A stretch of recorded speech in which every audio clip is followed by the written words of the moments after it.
एक बार पांचों पांडवों ने भगवान श्री कृष्ण से कलयुग के बारे में चर्चा की और जानने की इच्छा जाहिर की कि कलयुग में मनुष्य कैसा होगा, उसके व्यवहार कैसे होंगे।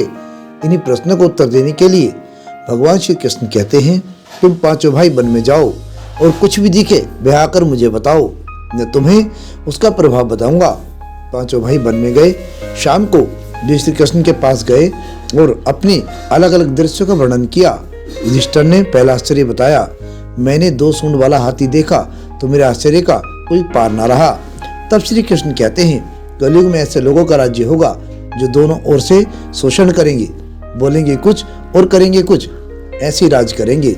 अर्जुन ने दूसरा आश्चर्य देखा कि पक्षी के पंखों पर वेद की ऋचाएं लिखी हुई हैं और पक्षी मुर्दे का मांस खा रहा है। तब श्री कृष्ण कहते हैं, ऐसे लोग रहेंगे तो बड़े बड़े पंडित और विद्वान कहलाएंगे, किंतु वे यही देखते रहेंगे कि कौन सा मनुष्य मरे और हमारे नाम से संपत्ति घर जाए। संस्था के व्यक्ति विचारेंगे कि कौन सा मनुष्य मरे और संस्था हमारे नाम हो जाए। चाहे कितने भी बड़े लोग होंगे, किंतु उनकी दृष्टि तो दूसरे के धन पर ही लगी रहेगी। भीम ने तीसरा आश्चर्य देखकर कहा कि गाय अपने बछड़े को इतना चाटती है कि बछड़ा लहूलुहान हो जाता है। तब श्री कृष्ण कहते हैं, कलयुग का आदमी शिशुपाल हो जाएगा, बालकों के लिए इतनी ममता करेगा कि उन्हें अपने विकास का अवसर ही नहीं मिलेगा। इतनी सारी ममता होगी कि उसे मोह माया और परिवार में ही बांध कर रखेंगे और उसका जीवन वहीं खत्म हो जाएगा। अंत में बेचारा अनाथ होकर मरेगा।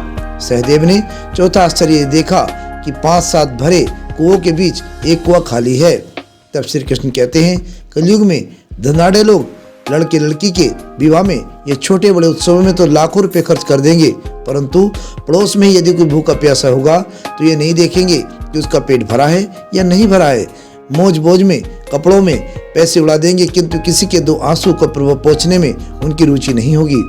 और जिनकी रुचि होगी उन पर कलयुग का प्रभाव नहीं होगा, उन पर भगवान का प्रभाव होगा। नकुल ने 5वां आश्चर्य ये देखा कि एक बड़ी चट्टान पहाड़ पर से लुढ़की और वृक्षों के तने और चट्टाने उसे रोक न पाए, किंतु एक छोटे से पौधे से टकराते ही वह चट्टान रुक गई।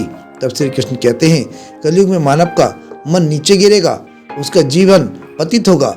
ये पतित जीवन धन की शिलाओं से नहीं रुकेगा, ना ही सत्ता के वृक्षों से रुकेगा।